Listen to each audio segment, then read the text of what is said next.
Es impresionante ver que en la Biblia cada promesa tiene una condición. Promesa, no temas, yo estoy contigo. ¿Cuál es la condición? Yo soy tu Dios. Condición, hacer de Dios tu compañero, tu rey, tu salvador. Promesa, ¿quiere la vida eterna? El que persevere hasta el fin, ese será salvo.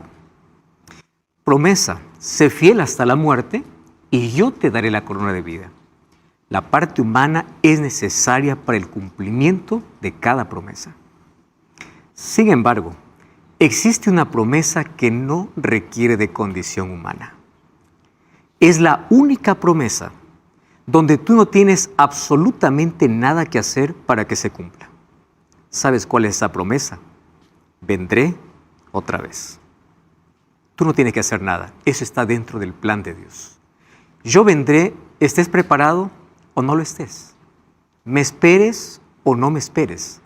Yo vendré. Esa promesa queremos estudiarla hoy a la luz de las Escrituras, porque es la mayor promesa del mundo cristiano. Estamos listos para comenzar este programa y una vez más, bienvenido a Biblia Fácil. Bienvenidos amigos, listos para continuar aquí con nuestro estudio de esta temporada. Estamos ya casi en la recta final, más listos una vez más con Biblia en mano para permitir que Dios pueda hablarnos. Vamos a orar. Querido Dios, queremos agradecerte por esta oportunidad que tenemos de poder estudiar tu palabra. Pedimos que tu Santo Espíritu pueda estar con nosotros una vez más para traernos luz sobre este tema tan relevante de todas las Escrituras. Danos tu bendición y tu presencia esté con nosotros en el nombre de Jesús. Amén. Muy bien. Antes de poder sumergirnos netamente en el tema, como siempre queremos ofrecer este curso bíblico en busca de la verdad. En este curso vas a encontrar 15 lecciones importantísimas para conocer más el plan de salvación.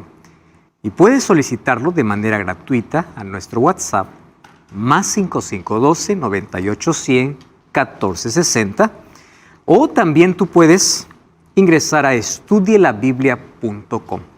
Vas a encontrar este y otros materiales que te van a ayudar. Vamos entonces al tema de hoy.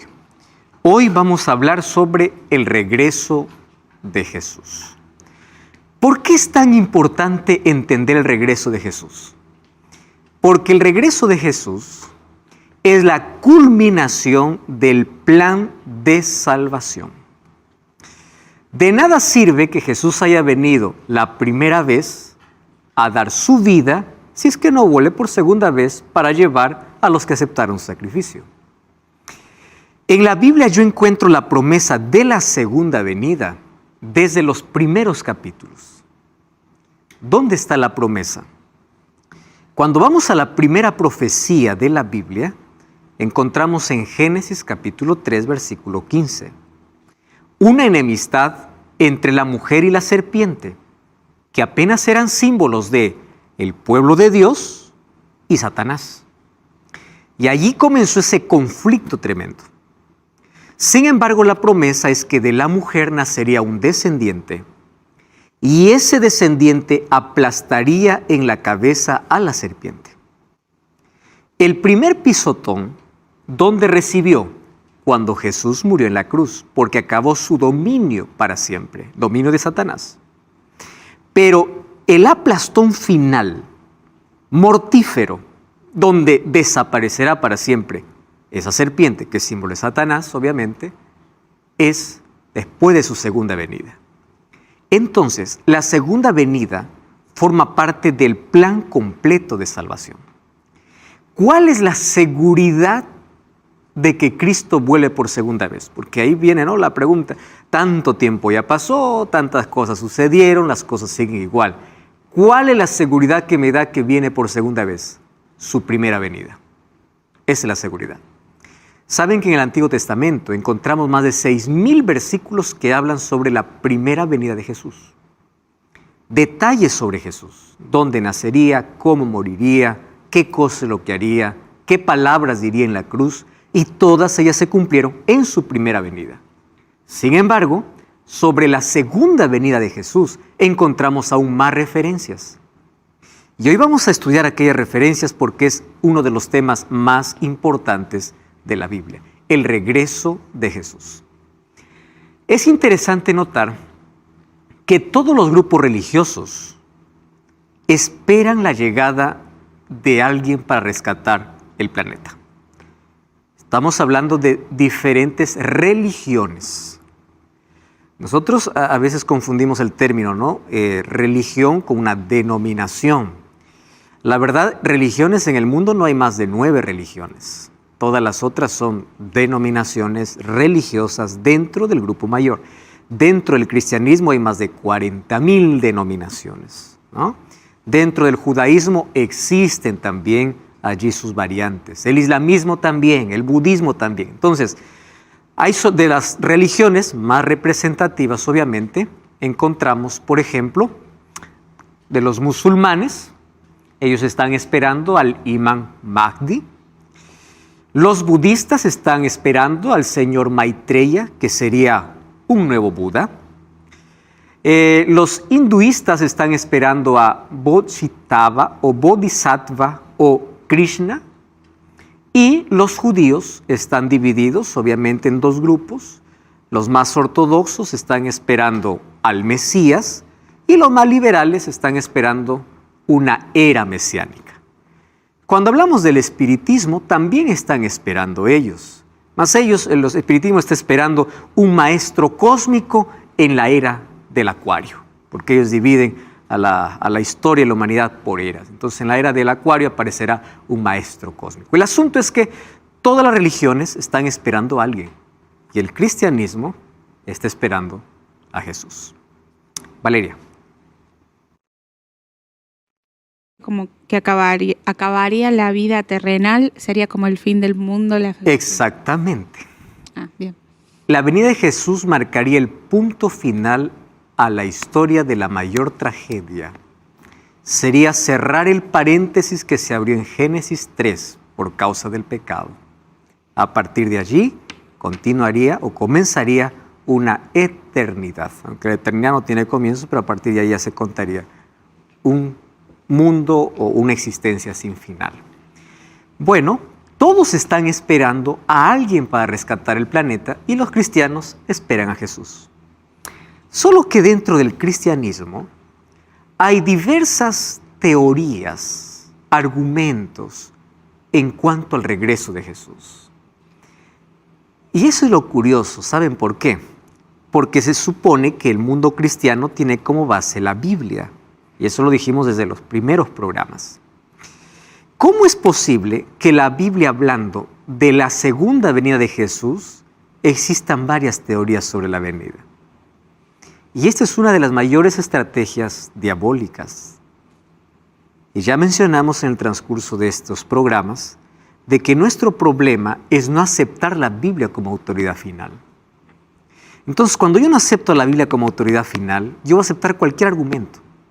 Pero si yo acepto la Biblia como base, yo voy a creer lo que la Biblia dice.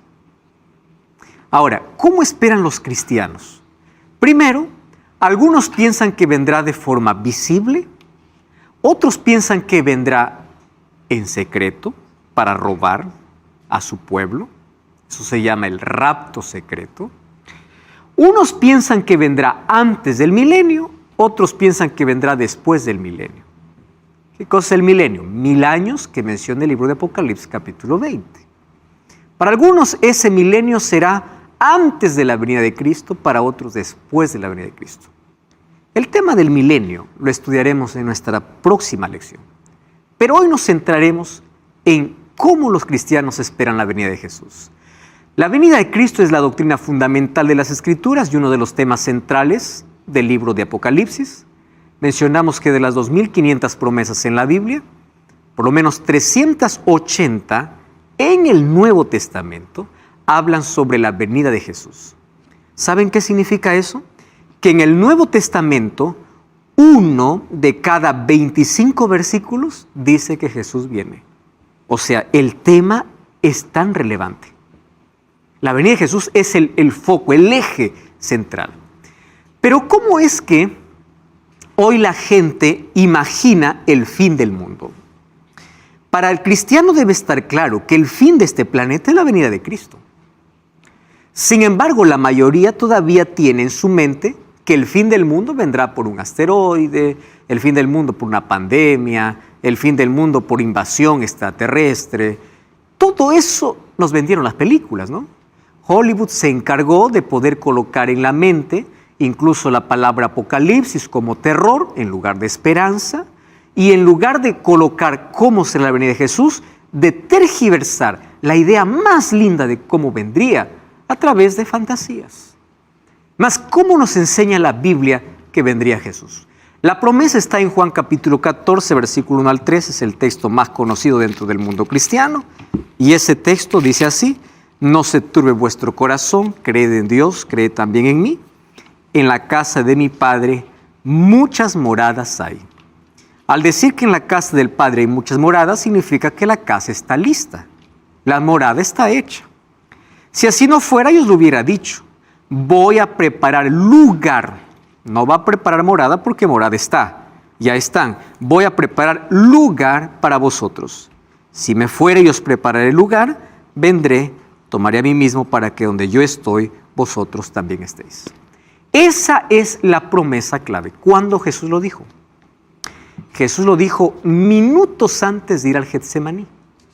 Y en el Getsemaní se definió nuestra salvación.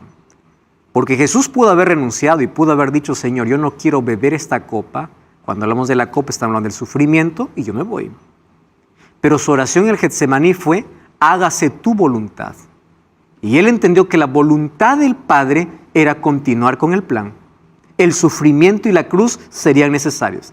Antes de que Jesús vaya al Getsemaní, mientras estaban dirigiendo después de la cena, de la última cena que tuvo con sus discípulos, bajaron por el valle del Cedrón, dirigiéndose al monte de los olivos, ahí el Getsemaní.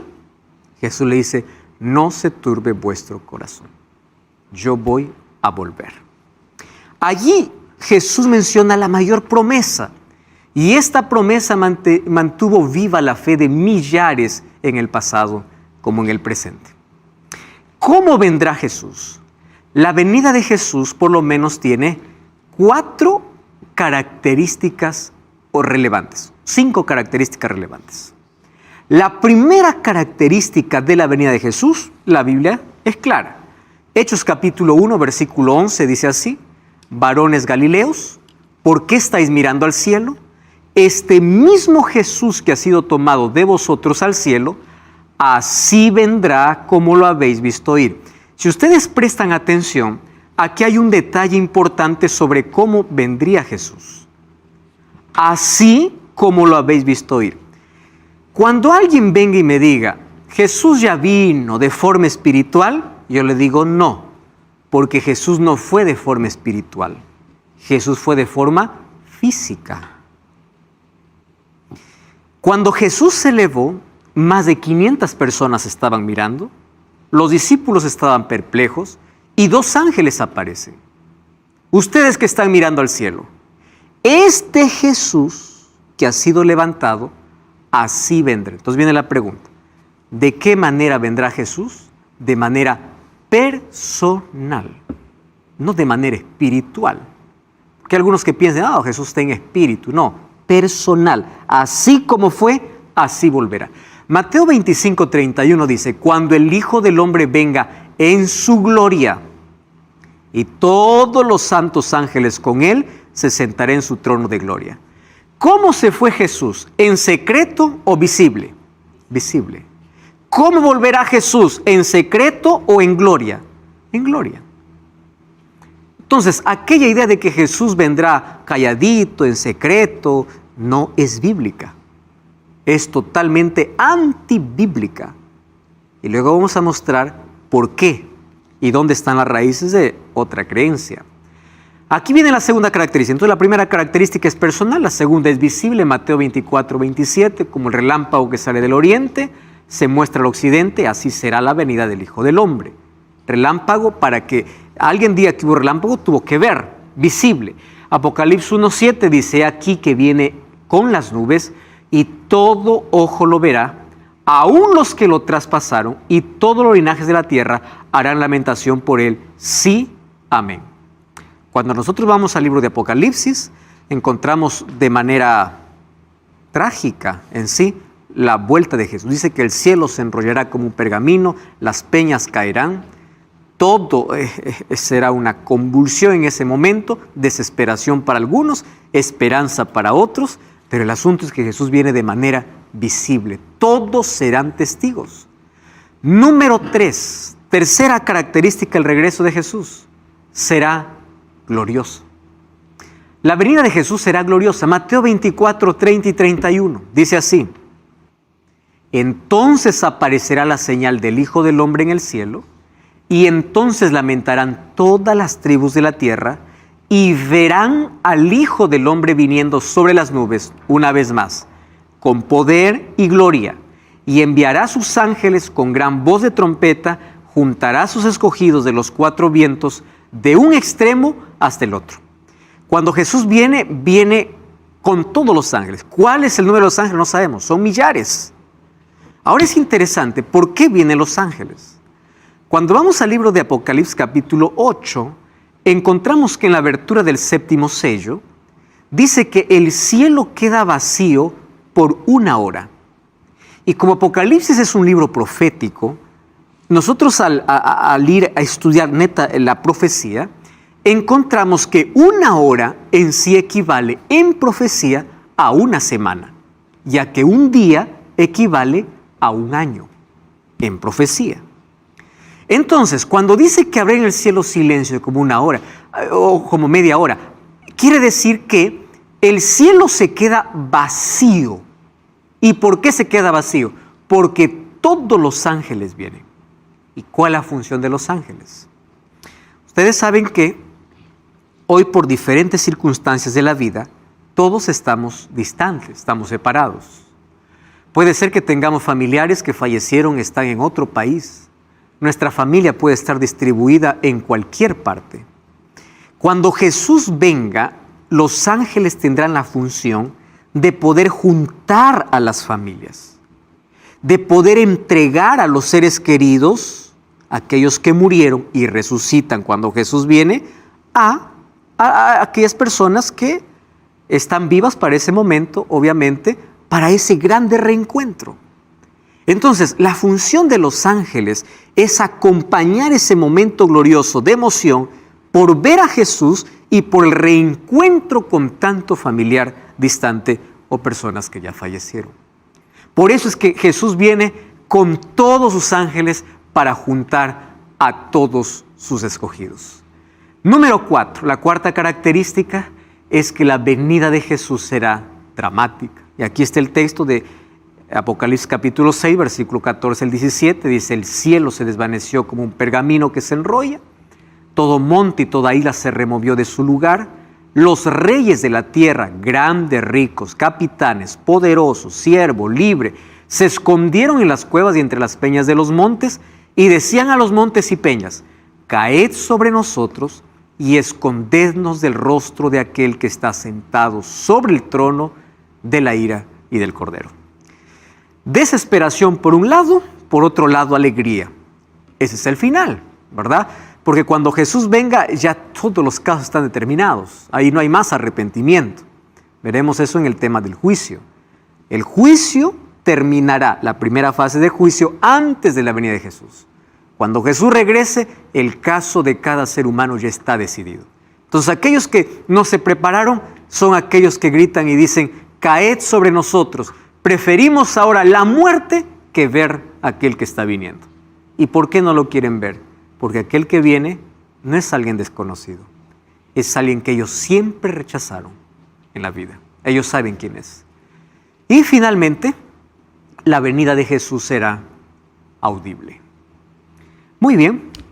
1 Tesalonicenses capítulo 4, versículo 17 y versículo 18 dice así: porque el mismo Señor, con aclamación, con voz de arcángel y con trompeta de Dios, descenderá del cielo, y los muertos en Cristo resucitarán primero. Cuando dice los muertos en Cristo resucitarán primero, está hablando de que va a haber 2 resurrecciones. Los que murieron en Cristo resucitarán cuando Jesús vuelve. Y los que murieron sin Cristo resucitarán después de 1000 años. Eso veremos en la próxima lección. Luego nosotros, dice Pablo, los que vivimos, los que hayamos quedado, juntamente con ellos seremos arrebatados en las nubes a recibir al Señor en el aire, y así estaremos siempre con el Señor. Yo aquí subrayé 2 cosas importantes. Primero, los que viven serán arrebatados juntamente con los que resucitan. Esta es la mayor evidencia para decir que cuando una persona muere, no va al cielo. Nadie va adelante que otro, ¿verdad? Algunos piensan, murió, está en el cielo, está disfrutando, está en el paraíso, está intercediendo. Mentira. Pablo dice, cuando Jesús regrese, nosotros los que quedamos vivos seremos arrebatados juntamente con los que resucitaron. Nadie va adelante al cielo. Y otro asunto interesante, seremos arrebatados en las nubes. El arrebatamiento no será en secreto. El arrebatamiento será glorioso. Será espectacular. Ese será el arrebatamiento. Entonces, ¿cuáles son las características de la venida de Jesús? Vendrá en forma personal, vendrá en forma visible, vendrá en forma dramática, vendrá en forma audible, y hay una característica que me falta, ¿no? Gloriosa, ahí está, gloriosa. Son las características de la venida de Jesús. Esto es lo que la Biblia presenta sobre cómo vendrá Jesús. Hasta aquí es lo que la Biblia dice. Pero ahí viene la pregunta, ¿por qué dentro del mundo cristiano hay tantas ideas de que la venida de Jesús va a venir en secreto, que Jesús va a robar a su pueblo, que la gente va a ser arrebatada solamente en secreto y el resto se va a quedar? ¿De dónde nace tanta idea? Eso es interesante porque hoy vamos a descubrir de dónde viene el origen de aquellas ideas. Miren lo que dice 1 Corintios 15, 51 al 53. He aquí os digo un misterio, no todos dormiremos. La muerte es considerada un sueño, por eso Pablo está diciendo, no todos van a morir, pero todos seremos transformados. En un momento, en un abrir y cerrar de ojos. Algunos piensan que en un abrir y cerrar de ojos está hablando de arrebatamiento. Aquí no está hablando de arrebatamiento. En un abrir y cerrar de ojos dice que seremos transformados. Está hablando de la transformación, que será instantánea. Ahora, a la final trompeta, la venida de Jesús, se tocará la trompeta y los muertos serán resucitados incorruptibles y nosotros seremos transformados. Es necesario que esto corruptible se vista de incorrupción y esto mortal se vista de inmortalidad. Ahora, fíjense aquí, 2 detalles importantes de este texto. Primer detalle, todos los que resucitan en la venida de Jesús son los que se salvan. Y aquellos que salen de sus tumbas ya no resucitan como cuando murieron. ¿Qué significa eso? Ellos resucitan glorificados. ¿Qué significa glorificado?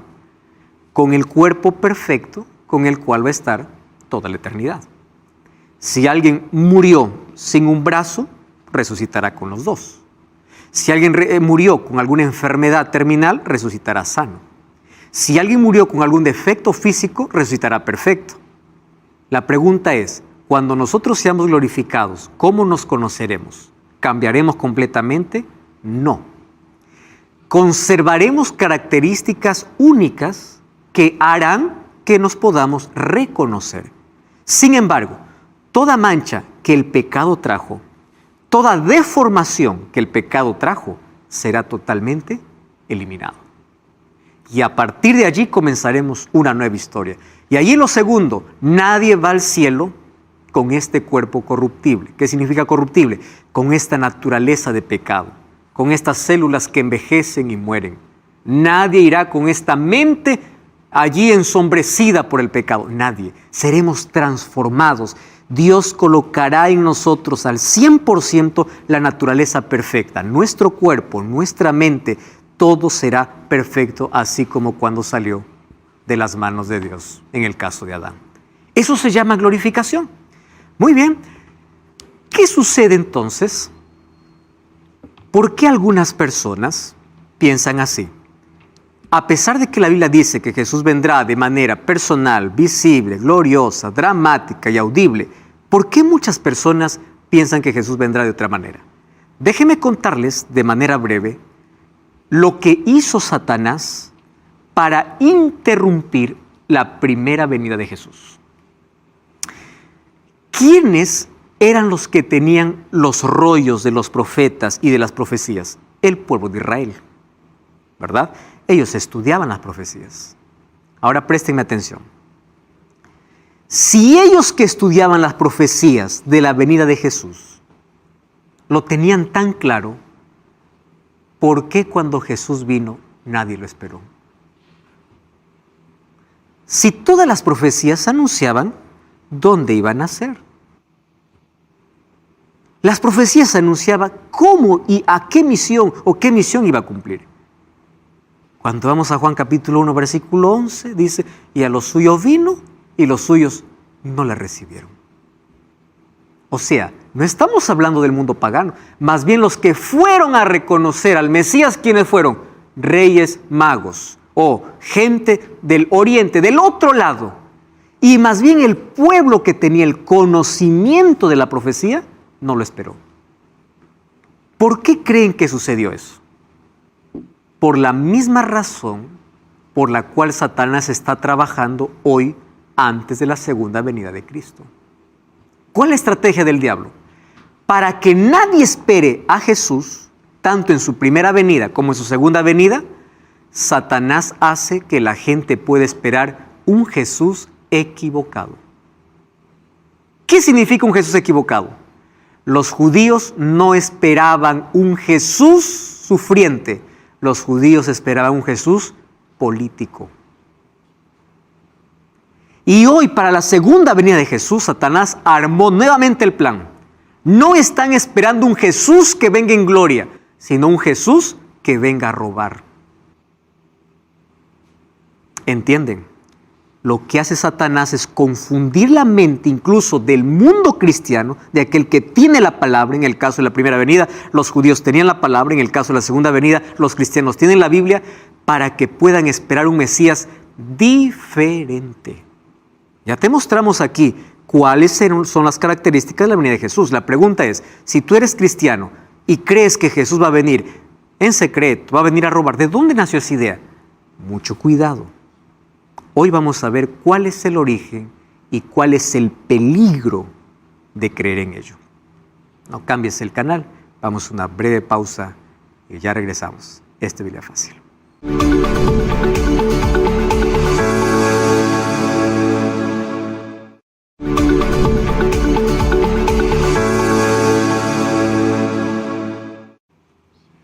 Volvamos nuevamente a la idea en la cual nos quedamos antes de ir a la pausa.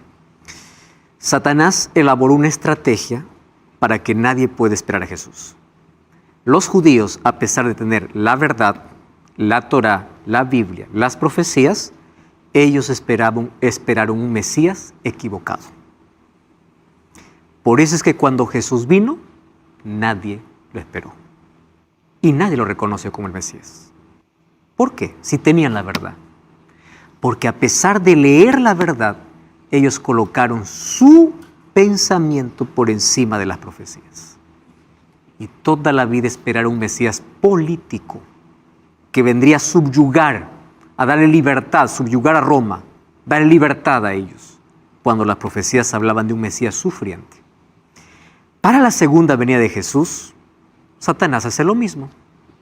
Claro que ya la gente hoy no está esperando un Mesías político, pero está esperando un Mesías que vuelva de la forma equivocada.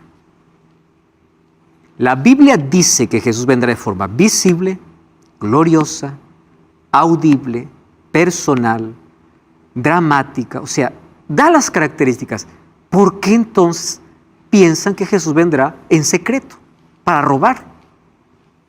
Bueno, vamos a ver el primer problema. Lucas capítulo 24. Lucas capítulo 24. ¿Saben que en este capítulo se habla acerca de la resurrección de Jesús y el impacto que generó en varios grupos? El mayor impacto que aquí presenta Lucas 24 es en dos de los discípulos que iban de Jerusalén para Emaús. Ellos iban discutiendo, ¿qué cosa? Sobre el Mesías. Y vamos a leer allí. Miren, vamos a ver versículo 18. Desde el versículo 17 dice que Jesús se puso a caminar con ellos y les pregunta, ¿por qué están tristes? Uno de ellos le responde, que se llamaba Cleofás, ¿eres tú el único forastero en Jerusalén que no sabe de las cosas que acontecieron estos días? Jesús le dice, ¿qué cosas? De Jesús Nazareno, varón profeta, poderoso en obra, en palabra, delante de Dios y todo el pueblo. Lo entregaron los principales sacerdotes, nuestros gobernantes a sentencia de muerte y lo crucificaron. Versículo 21, presten atención a ese versículo 21. Pero nosotros esperábamos que Él era el que había de redimir a Israel. ¿Están entendiendo ese texto? ¿Cuál era su frustración? Que ellos esperaban un Mesías diferente. Nosotros creíamos que Él era el Mesías que nos iba a redimir, pero ahora ya es el tercer día, dicen que ha resucitado, pero ya no nos importa. Las profecías no hablaban de un Mesías político. Ese era el problema. ¿Qué hace Jesús?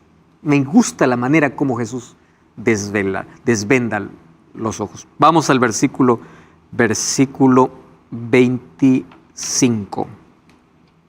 Entonces Él les dijo, oh insensatos y tardos de corazón para creer todo lo que los profetas han dicho. ¿Cuál era el problema de ellos? A pesar que leían, no creían. Ese es el problema. Y es el problema del mundo cristiano hoy. El problema del mundo cristiano hoy es que lee la Biblia. ¿Cómo vendrá Jesús? Visible, audible, glorioso, pero no cree. ¿Y saben qué cosa dice Jesús? Insensatos y tardos de corazón para creer en lo que los profetas dicen. Versículo 26, miren lo que dice.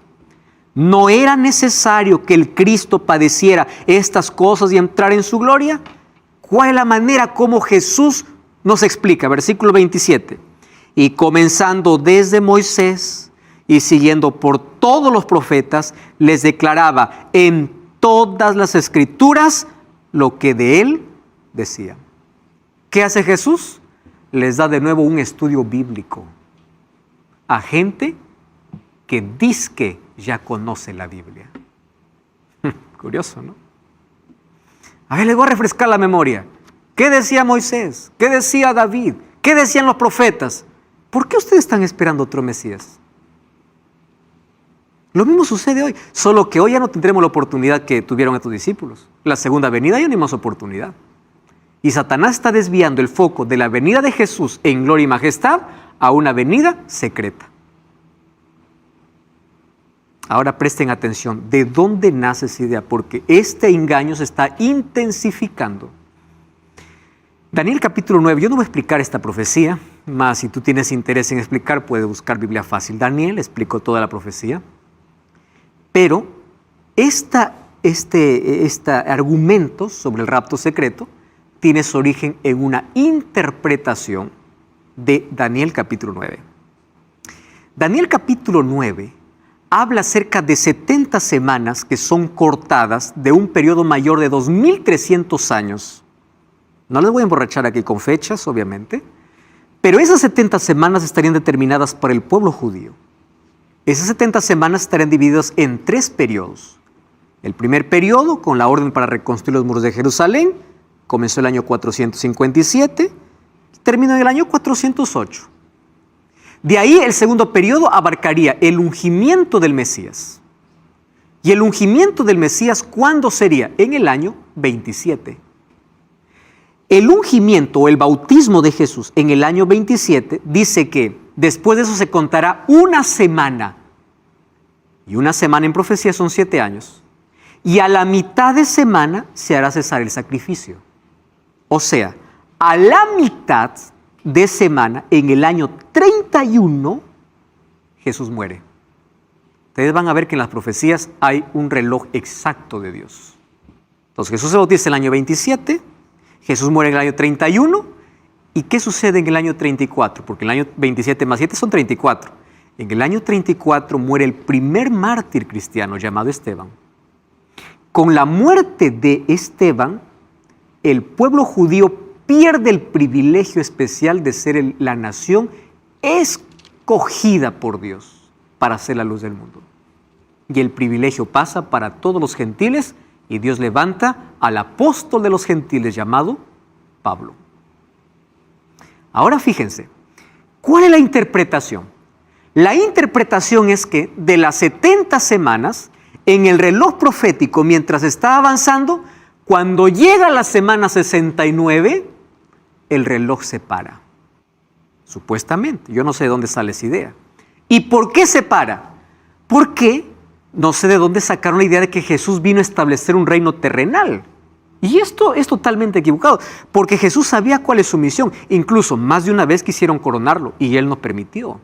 Más de una vez lo quisieron hacer rey y Él no permitió, porque Él sabía cuál era su misión. Entonces, supuestamente, como Jesús no estableció su reino terrenal, o Jesús no pudo cumplir su plan con los judíos, el reloj profético se paró en la semana 69. Presten atención aquí. Y la última semana profética, ¿saben a dónde lo colocaron? Para el tiempo del fin. Por eso es que ellos piensan que en el tiempo del fin habrán 7 años de tribulación. ¿Por qué 7 años de tribulación? Porque esos 7 años de tribulación sería la semana que falta para completar las 70. Y de los 7 años de tribulación, ¿quién vendría? El anticristo. Ese es más o menos el origen de la idea del rapto secreto.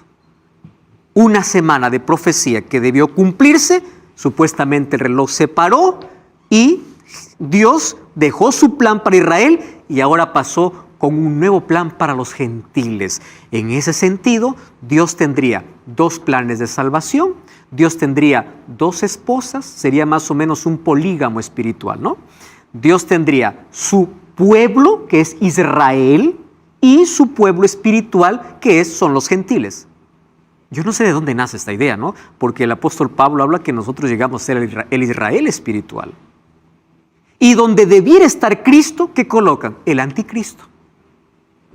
Por eso es que la mayoría de las religiones o de las denominaciones cristianas esperan los 7 años de tribulación, donde vendría el anticristo en el tiempo del fin, pero cuando venga el anticristo y venga esa tribulación, el pueblo de Dios será raptado, será robado. ¿Y saben qué cosa es lo más triste? Dicen que el libro de Apocalipsis no sirve, porque el libro de Apocalipsis fue hecho para el judío. Toda la tribulación, el conflicto es para los judíos. Nosotros somos los gentiles. Y para nosotros termina en Apocalipsis 4 cuando Dios le dice a Juan, ven acá. Significa que Dios lleva a su pueblo, dice. Y a partir del capítulo 4 en adelante ya no sirve. ¿Por qué? Eso es para los que van a sufrir la tribulación. Y se pierden el gran tesoro que tiene la Biblia y especialmente el libro de Apocalipsis. Ahora ustedes entienden por qué la mayoría de denominaciones cristianas no aceptan ni la ley de Dios. ¿Por qué? Porque es para el judío. O sea, en la mente de ellos está, Dios tiene un plan para salvar al judío y Dios tiene otro plan para salvar al gentil. De allí viene la idea, el judío se salva por ley, el gentil se salva por gracia. Justamente por esa interpretación. Dios tiene 2 planes, 2 esposas. Un día en mi canal de YouTube subí un video sobre venida de Jesús y una señora allí me dice, usted se está olvidando de la segunda esposa. Me llamó tanto la atención que me voy a investigar, ¿no? La segunda, ¿qué segunda esposa? La Biblia solamente me habla de una esposa que está preparada. No, es que una esposa es Israel y la otra son los gentiles. A ver, espera un momento. O sea, hay 2 planes de salvación en la Biblia. Hay 2 maneras de salvar. Ahora tiene sentido por qué muchas denominaciones cristianas no más quieren saber del Antiguo Testamento. ¿Por qué razón? Porque piensan que Dios tiene 2 pueblos diferentes, 2 planes de salvación diferentes y 2 maneras de salvar diferentes. Y allí se coloca el rapto secreto. A ver, vamos a ver aquí algunos detalles interesantes. El reloj profético se detuvo, la última semana no se pudo cumplir, se abrió un paréntesis que comienza en el Pentecostés, las cosas para la iglesia terminan en Apocalipsis 3, a partir de Apocalipsis 4 solamente es para judíos porque ahí viene el rapto, el reloj detenido Ahora comienza un reino espiritual a lo cual se llama dispensación de la iglesia. Por eso es que ese argumento es argumento dispensacionalista. Entonces, como Dios no pudo cumplir su plan con los judíos, Dios abre un paréntesis y dice, voy a dejar un poquito a los judíos acá, a mi pueblo, y ahora voy con los gentiles. Voy a formar otro pueblo. La Biblia no dice eso. La Biblia dice que Dios tiene un solo pueblo. Inclusive los gentiles somos llamados Israel espiritual. Pero no es que Dios tiene dos pueblos diferentes. Entonces Dios suspende su plan para Israel y va para los gentiles. ¿Y de dónde nace esa idea? ¿Saben dónde nace la idea? Es más fuerte porque todo tiene un trasfondo. Una vez salvo, para siempre salvo. En la idea lógica es así. Dios prometió salvar a Israel y los israelitas tienen que salvarse sí o sí, aunque ellos no quieran, porque Dios cumple sus promesas. Pero recordemos que las promesas de Dios son condicionales. Por eso es que de ahí nace la siguiente frase. Una vez salvo, para siempre salvo. Eso no es verdad. ¿Ustedes recuerdan de Saúl? Dios eligió a Saúl, pero después él mismo se desechó. A pesar de que Dios le dio sus promesas. Porque la salvación incluso viene no por obligación, no por fuerza. Ahora, ¿qué sucede? Dios, en ese caso, tendría dos pueblos separados, el Israel literal y los gentiles, y dos planes diferentes. ¿Cuándo se cerraría ese paréntesis? Cuando comienza la tribulación. Quiere decir que ahí habrá un evento que se llama rapto secreto. ¿Saben que en el rapto secreto creen la mayoría de cristianos? ¿Basados en qué? No hay un texto bíblico. ¿Sabes en qué se basa? La mayoría se basa en películas. Ustedes ven películas en Netflix, en cualquier otra, que habla sobre Apocalipsis, está la doctrina del rapto bien clara. Una vez yo vi una película donde estaba un avión, un piloto en un avión junto con tantos pasajeros y el piloto desapareció. Y los pasajeros desaparecieron y los pocos que quedaron estaban temblando porque no sabían cómo va a hacer descender ese avión. Y uno decía, yo sé lo que está sucediendo, el rapto llegó. Miren cuál es el peligro de la idea del rapto. La idea del rapto es así. Dios lleva a los que están preparados al cielo y los que se quedan tienen una segunda oportunidad para arrepentirse. Eso es diabólico. ¿Saben por qué? Porque la Biblia me enseña que el ser humano tiene una sola oportunidad. No es que, yo me quedé, ahora tengo chance de arrepentirme. Por eso el diablo dice, no te apures, vive lo que quiera, que venga el rapto. Cuando veas que tú no te vas, ahí tienes chance de arrepentirte. Eso no está en la Biblia, absolutamente. Entonces, ¿cómo sucede? Al comienzo dice que en Europa aparecerá un hombre carismático. Ahí cuando, recuerdan que les dije que la última semana lo pusieron para el tiempo del fin. Y allí restablece el imperio romano y gobernará los 3 primeros años. Favorece a los judíos, reconstruirá su templo, establece el sistema de sacrificios, luego se revela y es el anticristo. De allí se levantará para perseguir a los judíos los 3 años y medio, ahí será el tiempo de angustia. En ese tiempo de angustia se convertirán 144,000 judíos. De allí habrá una guerra, todo rodeando al pueblo de Israel, pero de ahí viene Jesús en gloria y majestad, establece su reino, se sienta en el trono de David y los que no se convirtieron tienen otra oportunidad. Esa es la teoría del rapto secreto. Totalmente